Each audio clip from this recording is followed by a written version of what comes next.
నమస్కారం. మీరు చూస్తుంది India's largest digital media network Suman TV. ఈరోజు మనతో పాటు ఉన్నారు ప్రముఖ ఆధ్యాత్మికవేత్త అనంతలక్ష్మి అమ్మగారు. నమస్తే అమ్మ.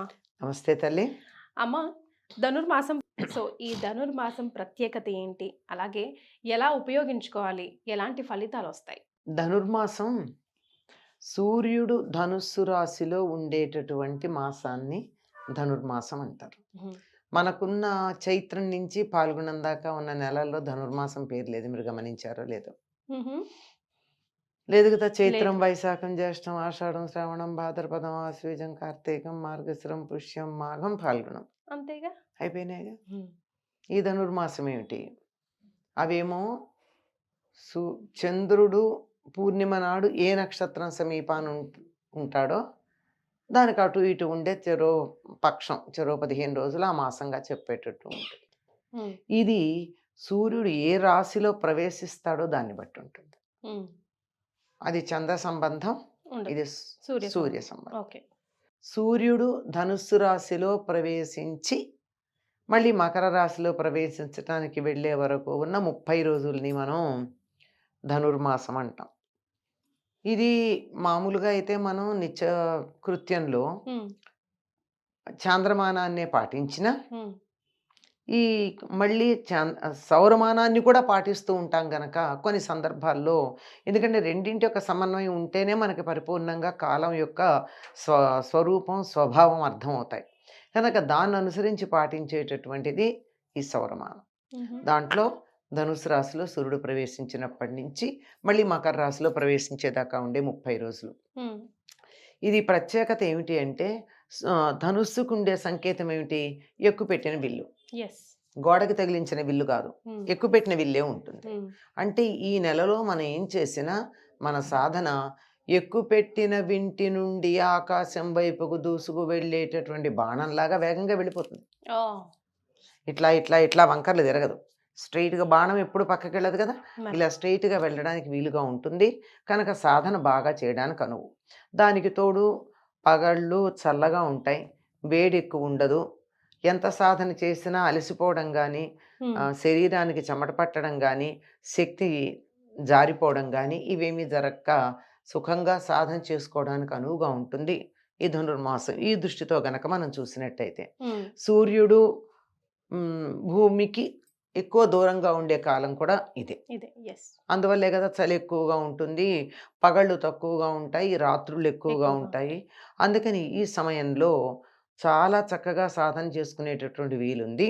హ్మ్. ఈ వీలుని ధనుర్మాసంలో ఒకప్పుడు దీనిని బాగా వినియోగించుకున్నది ఎవరయ్యా అంటే గోదాదేవి. హ్మ్.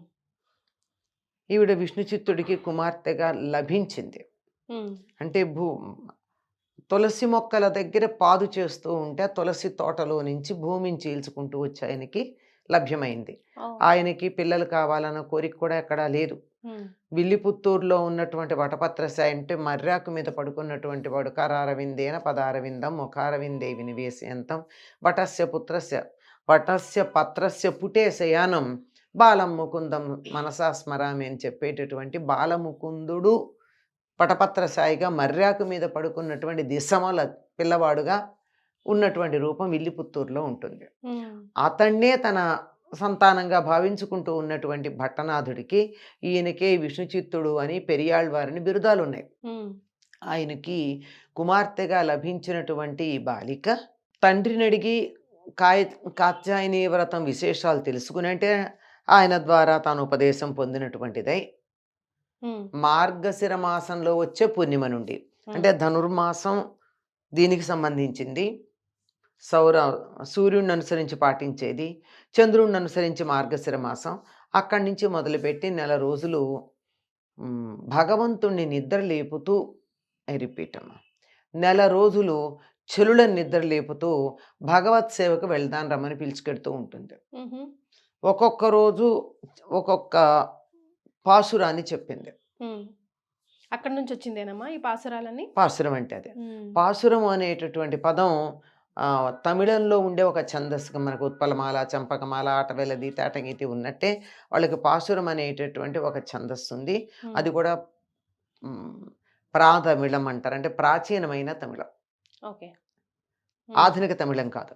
సరే అలా ఉండేటటువంటి ఆ పాసురం రోజుకొకటి చొప్పున చెలులను నిద్ర లేపుతూ మనం అంతా కృష్ణుడి సేవకి వెడదాం రమ్మని చెప్పింది. ఉమ్, ఈ ఎందుకు ఆవిడ కృష్ణుడి సేవకు వెడదామని చెప్పింది అంటే, ఉమ్, ఆవిడ తండ్రితో పాటు దేవాలయానికి వెడుతూ అక్కడ ఉన్నటు భక్తిని బాగా పెంపొందించుకుని ఆ భక్తి బాగా ముదిరి ఆ కృష్ణుడు తనకే కావాలని, కృష్ణుడా విష్ణుమూర్తి అమ్మ?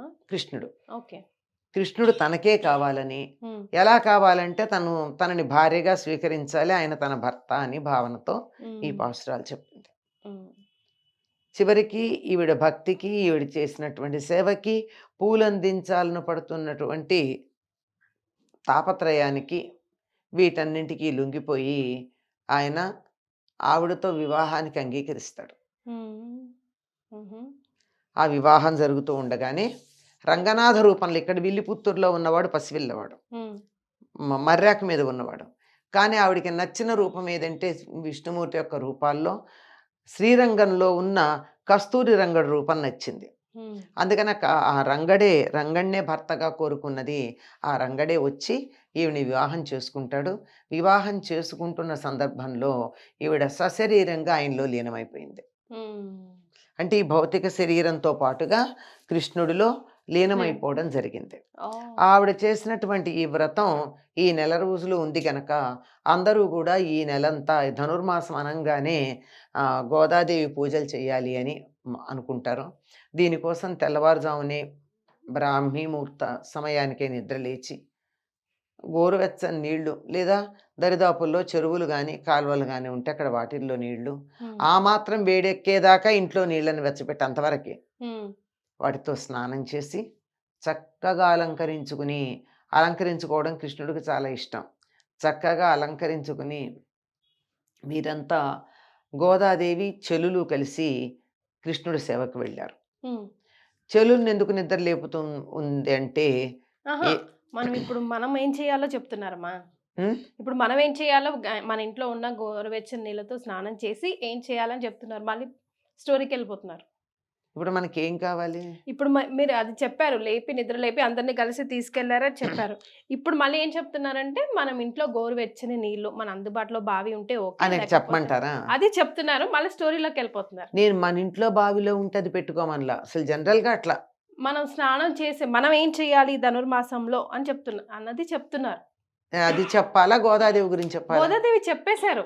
అయిపోయిందా? ఆ, ఆవిడ మరి రంగనాథుల్లో లైవ్ చెప్పి అయిపోయింది. లయం అయిపోయింది. సో ఈ ధనుర్మాసాన్ని మనం అందరం చక్కగా వినియోగించుకొని ఉదయాన్నే అదే మరి బ్రాహ్మీ మరి ముహూర్తంలో అదే చెప్తున్నాను కదా, ఇంకేమిటి మళ్ళీ? లేచి మళ్ళీ స్టోరీలోకి వెళ్ళిపోయారు. చెలికత్తెల్ని ఎందుకు లేపుతుందంటే అది కూడా చెప్పాలి ఇక్కడ, చెప్పేశారు. దీంట్లో చెప్పాలి, ఓకే. దీంట్లో చెప్పాలమ్మా. ఈవిడ చెలికత్తెలందరినీ ఎందుకు లేపుకెళ్ళింది అది కూడా మనం తెలుసుకోవాలి కదా. ఉమ్. ఎందుకు అంటే ఈ వ్రతం ఒంటరిగా చేయకూడదు, ఓ, సామూహికంగా చేయాలి. సామూహికంగా చేయాలి. ఓ, సామూహికంగా చేస్తేనే ఫలితం ఎక్కువ ఉంటుంది. ఉమ్, అందుకని చెలుడని లేపింది. ఓకే. అంతేకాకుండా తాను ఆనాడు గొల్ల ఐ రిపీట్, అంతేకాకుండా తాను ఆనాడు బృందావనంలో ఉన్నట్టుగా భావన చేసుకుంది. అందుకని ఎవ్వరమైనా సరే ఈ గోదాదేవి పూజలు చేయదలుచుకున్న వాళ్ళు తమని తాము గోపికగా భావించుకోవాలి. ఉమ్, భావించుకుని కృష్ణుణ్ణి పూజించేటటువంటి పద్ధతి తప్పనిసరిగా చేయాలి. ఉమ్, అంటే బ్రాహ్మీ ముహూర్తానికి లేచి చక్కగా స్నానం చేసిన తర్వాత గోదా రంగనాథులకి షోడశోపచార పూజ చేయాలి. ఓకే. చేసి ఉమ్, అటు పిమ్మట తులసి దగ్గర దీపం పెట్టి తులసికి పూజ చేయాలి. ఉమ్, ఇది ప్రధానం. ఉమ్, ఎందుకు తులసికి పూజ చేయాలి అంటే తులసి గోదాదేవి యొక్క తల్లిగా పరిగణించబడుతుంది. ఉమ్, మాతా చేత్ తులసి పితా ఇది తవ శ్రీ విష్ణు చిత్తో మహాన్ అని చెప్తారు. ఆవిడికి తులసి పొదల్లోనే దొరికింది గనక తులసి ఈవిడ తల్లిగా భావించబడుతూ ఉంటుంది. మిగతా అమ్మవార్లకి భిన్నంగా కూడా ఉంటుంది కదమ్మా ఆ అమ్మవారి రూపం. అదే చెప్పేది. ఉమ్, అలా చేసుకుంటూ తులసికి కూడా పూజ చేస్తాం. ఉమ్, ఈ చేయడానికన్నా ముందు మీరు అన్నారే, అమ్మా. ఈ వ్రతం చేసేటప్పుడు కొన్ని నియమాలు గోదాదేవి పాటించింది. ఉహు, తాను విల్లిపుత్తూరులో ఉన్నటువంటి ఒక పండితుడు కుమార్తెగా కాకుండా ఉమ్, నందవ్రజంలో ఉన్నటువంటి గొల్లపిల్లగా భావించుకుని తన ఉహు, చెరులందరినీ కూడా వాళ్ళల్లాగానే భావన చేసి ఉమ్, కట్టు బొట్టు కూడా వాళ్ళలాగా మార్చుకుంది భాషతో సహా. ఓ ఆ గొల్లలు ఏ రకంగా కుటిపైట వేసుకుంటారో అట్లా తాను కూడా కుడిపైట వేసుకుని, ఉమ్, వాళ్ళు ఏ రకంగా పెడకొప్పు పెట్టుకుంటారో అట్లా ఉమ్. పెడకొప్పు అంటారు దీన్ని. పెడకొప్పు అంటారు అంటే పక్కకి తీసి, అంటే వెనకాల మధ్య కాకుండా క్రాస్ గా కొంచెం. ఇట్లా పక్కకి. ఉమ్, పెడ అంటే పక్క. ఈ పక్కకి తీసి కొప్పు ఇక్కడ పెట్టుకుని జుట్టంతా ముడి వేసుకుని ఉమ్, పల్లెలలో వాళ్ళు మాట్లాడే భాష మాట్లాడుతూ, ఉమ్, పండితులు మాట్లాడే భాష కాకుండా ఆ విధంగా ఎటువంటి కల్మషం లేని స్వచ్ఛమైన మనసుతో కృష్ణుని చేరుకునేటందుకు ఆవిడ రోజుకొక పాసురం చెప్పింది. వాటిని ఇప్పుడు పాసురాలు అన్న పేరుతో మనం వింటున్నాం. ఎస్. ఇప్పుడు నిజం చెప్పాలంటే దీన్ని చాలామంది ధనుర్మాస వ్రతం అని కూడా అన్నారు. ఏమంటారు? ఉమ్, తిరుప్పావై అంటూ ఉంటారు. అవును. అంటే ప్రతిరోజు తిరుప్పావైలో ఉన్న ఒక పాసురాన్ని అనుసంధానం చేయడం. శ్రీ వైష్ణవులు వాడేటటువంటి పదం చదవటం అని చెప్పరు. అనుసంధానం చేశామండి తిరుప్పావై అంటారు. ఉమ్, అంటే దాన్ని వాళ్ళ ఉద్దేశం మంచిది.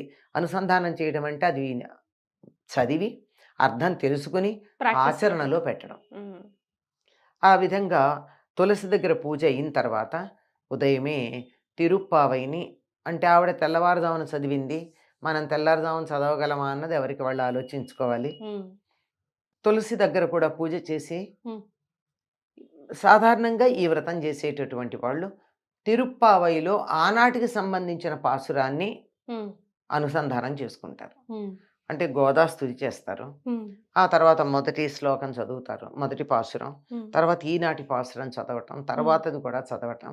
ఇలా చేసి అనుసంధానం చేసుకుంటూ తమని తాము ప్రకృతికి పరమాత్ముడికి దగ్గరగా ఉంచుకునేటటువంటి ప్రయత్నం చేస్తారు. ఇది చాలా అనుకూలంగా ఉండే సమయం గనక ఏమాత్రం కొద్ది సాధన చేసినా మనం మనం అనుకున్నటువంటి లక్ష్యానికి ఎక్కుపెట్టిన బాణంలాగా వెళ్ళడానికి అనుకూలంగా ఉంటుంది. ఇది చిన్నప్పటి నుంచి అలవాటు చేయడానికి ధనుర్మాసంలో పిల్లల చేత గొబ్బెమ్మలు పెట్టించటం, ఉమ్. పూజ చేయించటం లాంటివి చేయిస్తూ ఉంటారు. సాధన అన్నారు, ఉమ్, బాణం ఎక్కువ పెట్టడం అన్నారు, లక్ష్యం వైపు చేరడం అన్నారు. ఉమ్, ఇప్పుడు నా లక్ష్యం ఉమ్, నేను ఒక పెద్ద పొజిషన్కి వెళ్ళాలని. ఉమ్. అది కాదు కదా మీరు చెప్పిన అర్థం. ఏదైనా ఏదైనా అవుతుంది. ఉమ్, ఏది పరమాత్మలో చేసినా ఐక్యం అవ్వడం. అది ప్రధానమైన, ఇవి చిన్నవి. ఉమ్, అసలు ప్రధానమైన పెద్ద లక్ష్యమే సాధించేటప్పుడు చిన్నవెంతమ్మా? మరే. పెద్ద సముద్రాన్ని ఈదగలిగిన వాడికి పిల్లకాలం ఎంత? ఉమ్, అట్లా దానికే చేరగలదు. ఇది కావాలన్నా జరుగుతుంది. ఉమ్, ఏదైనా మనం అనుకున్న లక్ష్యం ఏదైనా సాధించటానికి అనువైనటువంటి కాలం. గోదాదేవి మాత్రం తాను కృష్ణుణ్ణి చేరుకోవాలనుకుంది, చేరుకుంది. మనం ఒక ఉన్నత స్థానానికి చేరాలనుకుంటాం, చేరుకుంటాం. కొంచెం సాధన చేస్తే చాలు. ధనుర్మాస ప్రత్యేకత అదన్నమాట. సాధన ఇంపార్టెంట్, తద్వారా లక్ష్యాన్ని కొంచెం చేరుకుంటాం. చేసినా లక్ష్యానికి చేరుకోవడానికి అనుకూలమైన కాలం. కాలం. రైట్. చాలా సంతోషం అమ్మా, ధన్యవాదాలు. నమస్తే.